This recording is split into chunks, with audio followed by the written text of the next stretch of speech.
Marseille ce matin, congrès des hôteliers, on attend 2 ministres, celui du commerce, Renaud Dutreil, et Nicolas Sarkozy.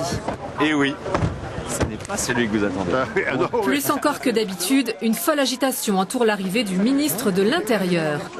Ce forum est sa première tribune publique après sa déclaration de candidature et il tourne d'emblée au meeting. Un certain nombre de mes amis m'ont dit, mais réfléchis, tu déclares ta candidature à la présidence de la République hier, et le lendemain matin tu es à Marseille, devant votre congrès, est-ce bien ta place ? Oui, bien sûr, car Nicolas Sarkozy sait parfaitement s'appuyer sur les préoccupations de son auditoire pour s'en faire une tribune plus large. Exemple, la négociation du temps de travail dans les restaurants. Je veux donc proposer aux Français une véritable révolution économique. Aujourd'hui, tout est fait pour décourager l'octroi d'heures supplémentaires. Je veux tout faire pour encourager l'octroi d'heures supplémentaires. Idem pour l'autre grand combat de la profession, la TVA à 5,5%. C'est pas moi qui ai promis, et pourtant c'est moi qui vais tenir. C'est une façon nouvelle et différente de faire de la politique. Un petit pas de côté pour l'immigration, les radars et l'interdiction de fumer. 40 minutes après son arrivée, Nicolas Sarkozy fait route vers l'ouest. On l'attend à Angers. Le ministre du Commerce à Marseille a fait le point sur la fermeture des magasins à plan de campagne le dimanche. C'est la loi et cela fait 40 ans que la plus grande zone commerciale de France bénéficie d'une dérogation. En principe, c'est fini le 23 janvier, mais il pourrait y avoir un mois de sursis en raison d'un élément nouveau, le rapport du Conseil économique et social. Il donnera fin février son avis sur l'ouverture le dimanche des zones commerciales en France. C'est donc la demande que je fais aujourd'hui au préfet de ne pas fermer plan de campagne le dimanche tant que le rapport du CES n'aura pas été remis au Premier ministre. Et ensuite, au vu de ce rapport, bien évidemment, l'État prendra ses responsabilités. François Bernardini arbore un sourire matois. Le voilà revenu au centre de la vie politique de sa ville d'Istres. Un retour par une porte dérobée puisque l'ancien cacique socialiste reste inéligible jusqu'à l'automne 2007. Mais dimanche prochain, Nicole Julia, exclue du PS, portera ses couleurs. Je pose la question, lequel de vous deux est le candidat ? Moi pour cette fois-ci, François en 2008, c'est clair. Nous n'avons pas souhaité cette situation-là, nous n'avons jamais demandé au maire de démissionner, donc il a pris ses responsabilités. Nous sommes 21 à être restés dans nos engagements de 2001 et nous ne pouvions pas nous laisser kidnapper par quelqu'un derrière lequel nous n'étions pas partis en 2001, c'est tout. J'estime que ce sont les Israéliens qui vont choisir, ce sont les Israéliens qui connaissent la situation et ce sont les Israéliens qui vont nous faire confiance. Le tandem Julia-Bernardini n'est pas le seul à contester au maire sortant le leadership de la gauche à Istres. Née du mouvement contre le traité européen, la liste antilibérale rassemble militants communistes et altermondialistes. Elle a reçu le soutien de Marie-Georges Buffet. Il fallait ouvrir une voie nouvelle dans nos pratiques politiques et sortir des querelles de personnes, des luttes de pouvoir.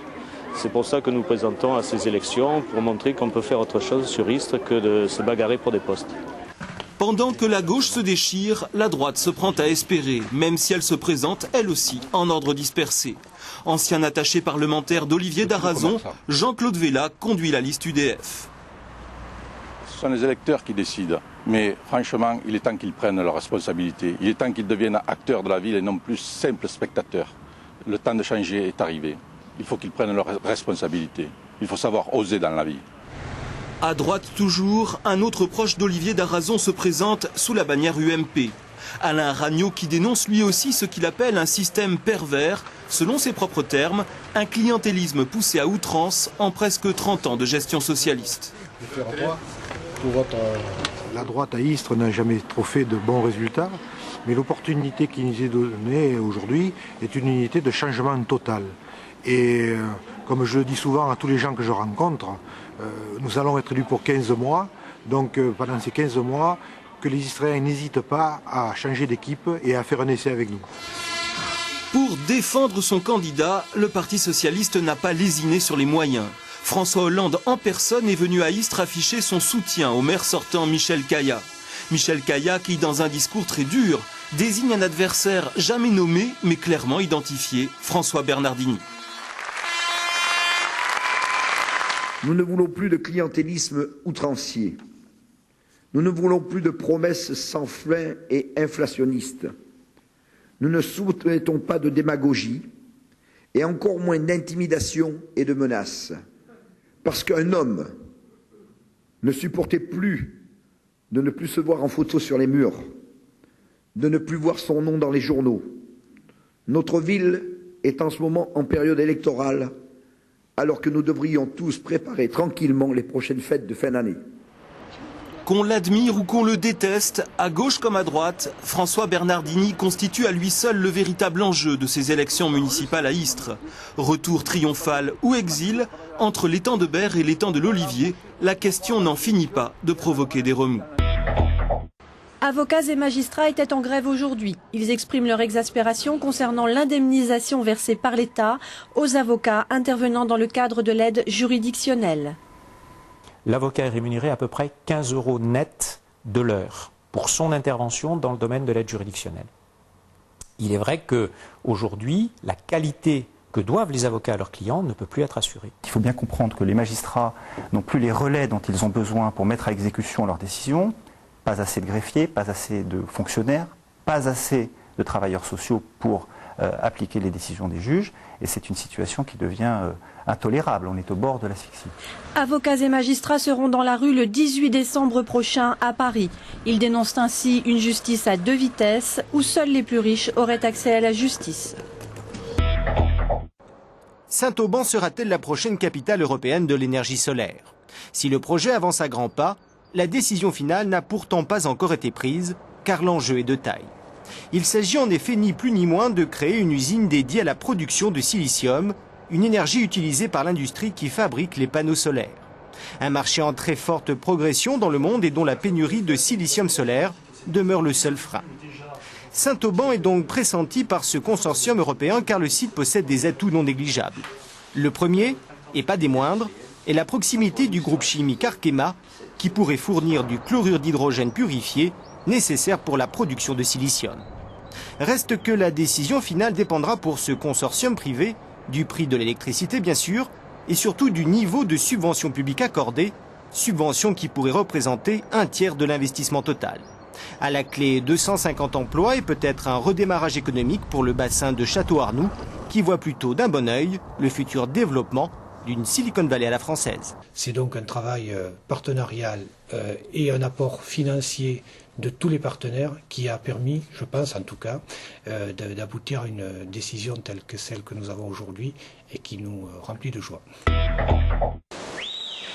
C'est elle qui une nouvelle fois va attirer tous les regards. Mais aux côtés de Laure Manodou, c'est toute la discipline française qui mérite l'attention, avec des nageurs qui n'ont peut-être été jamais aussi motivés. Il y a vraiment une densité, des jeunes qui poussent derrière encore. Donc je pense que c'est bien d'avoir cette concurrence entre nous pour les championnats de France et ça peut nous renforcer pour les championnats internationaux, les championnats du monde, les championnats d'Europe. Depuis 2004, la natation française surfe sur son succès des Jeux Olympiques. Cet été à Athènes, les tricolores décrochaient 6 médailles, emmenés par une certaine Laure Manodou. Un succès devenu contagieux. Au départ, on était sur des individualités. Progressivement, l'individualité a forgé toute une mise en place de travail collectif, ce qui a engrangé des résultats. L'été dernier, au championnat d'Europe, les Français ont confirmé avec 15 médailles. Certains nageurs, comme le Marseillais Frédéric Bousquet, arrivent à maturité. Derrière, la relève semble déjà assurée. Le mouvement de la natation française avance plus rapidement. Et au contraire, je trouve que c'est positif, surtout pour les jeunes qui arrivent en cours de route et qui sautent dans le train justement et qui prennent l'allure qu'on a déjà acquis depuis quelques années et qui vont plus vers le haut plus facilement en fait. Après Istres, les Français s'envoleront pour les championnats d'Europe en petit bassin à Helsinki avant les mondiaux de Melbourne en mars.